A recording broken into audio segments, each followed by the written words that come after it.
have a story to share, and that story is hopefully going to help somebody else and get out there. So here I am.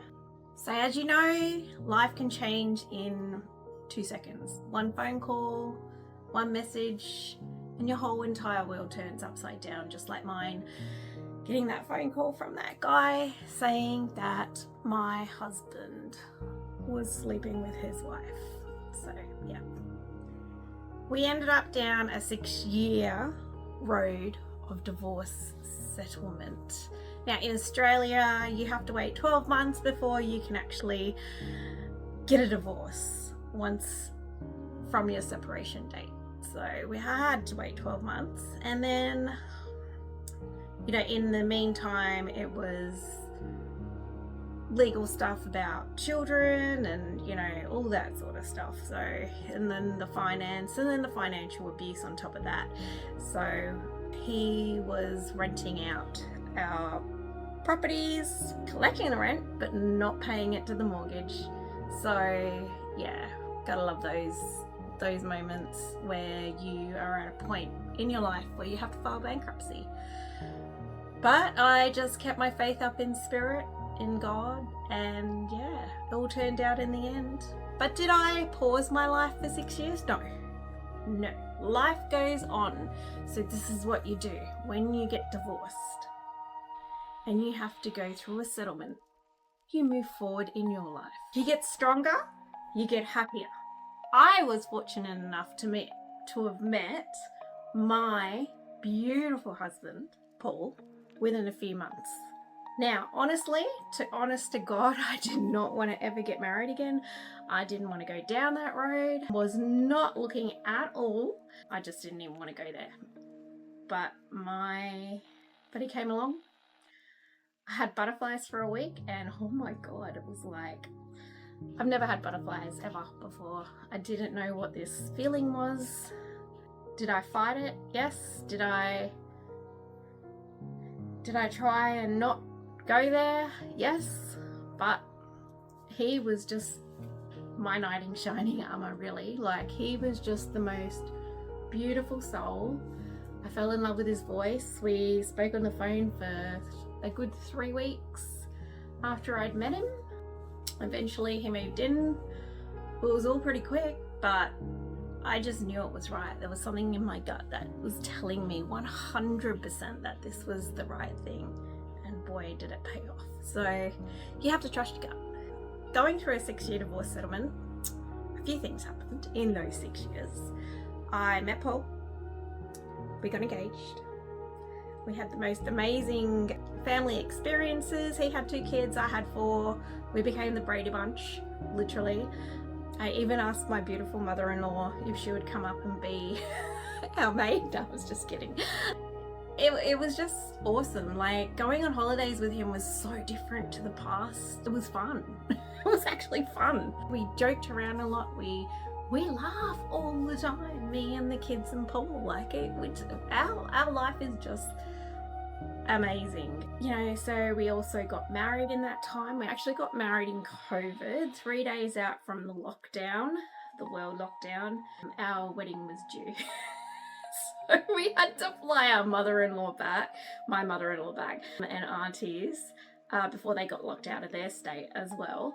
We still ended up pushing through with the wedding in our backyard within the COVID guidelines.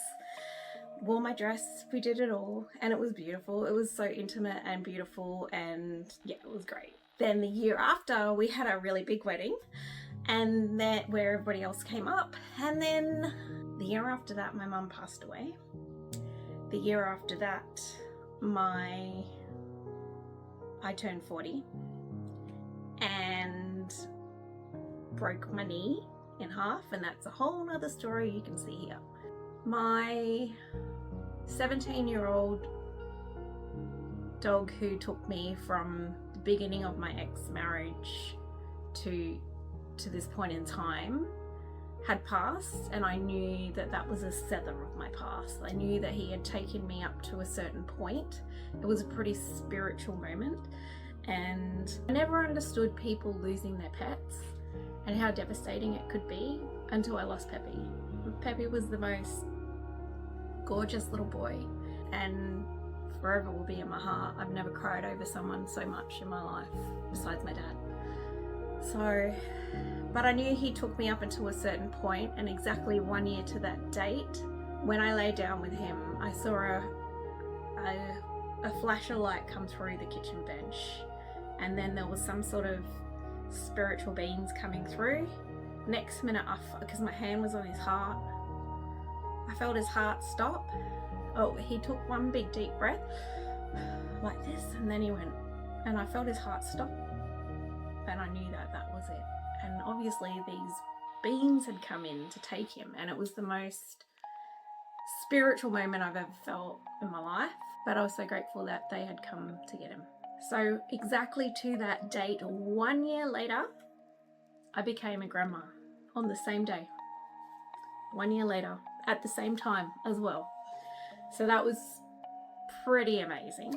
I'm about to become a grandma for the second time too this year, so that's really exciting. The year after my granddaughter was born, I've been searching, as you know, since I lost my dad. Really put it out there to the universe to show me or give me what I'm here to do. 2025, between June and November, gave me exactly what I wanted to do.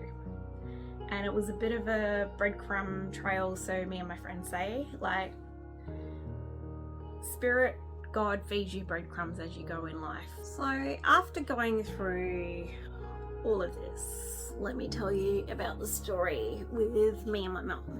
We weren't very close when I was younger. You know, there were times where, yeah, she just wasn't a nice person.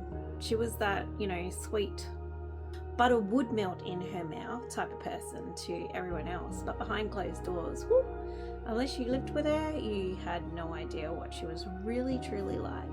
We absolutely clashed in my teenage years. It was very interesting. I was going through, obviously, the teenage normal hormones, and she was going through menopause. So we were 40 years apart. 40 years apart is a long time. So yeah, I'm very grateful for having my kids in my 20s because we're more close in age. So that's one thing. It wasn't until I bought my first home and I moved out, our relationship seemed to get better. It was still not really the best if I had won awards or anything. And for example, to sum it up, like if I had won awards and or my business was put in a magazine and highlighted, and I'd go around to show mum and dad, she'd completely ignore this situation, and dad would be like, would you come and have a look at your daughter's, what she's achieved and all this sort of stuff? And she'd be like, oh yeah, okay. So, but it didn't bother me because, you know, life's life. When my dad passed, that was an interesting time because I felt like he had come to me in spirit and said, look, I had to go to get out of the way of the relationship of you and your mother so that you could build a better relationship. And that's what happened. Like, it's so true. We became really close. Obviously, I became her carer straight away as soon as dad passed. But then when crap hit the fan, as I call it, and I got that phone call, well, that was it. She was all on his side. Like, she fully believed, like, she was wrapped into his entire nest of, you know, flying monkeys. She was a part of all of that. So it is what it is. But there came a point in my life I had to say enough is enough.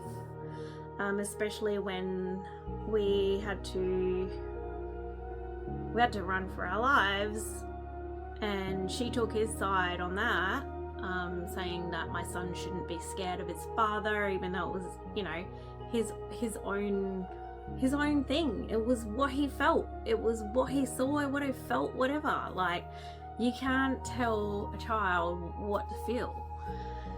So, you know what? I forgave her for that. When we got settled back in home, I forgave her for that. She came around and apologized, forgave her for that. But then as soon as I found Paul, as soon as Paul came into my life, that was it. that was the end again of our relationship. My son was jumping on the trampoline in the backyards between our houses, and she came out and yelled at him and said, "I can't believe your mum's happy. How can she be happy? She shouldn't be happy. I hope the house burns down," and all this terrible other stuff. So yeah, that was it. I was done.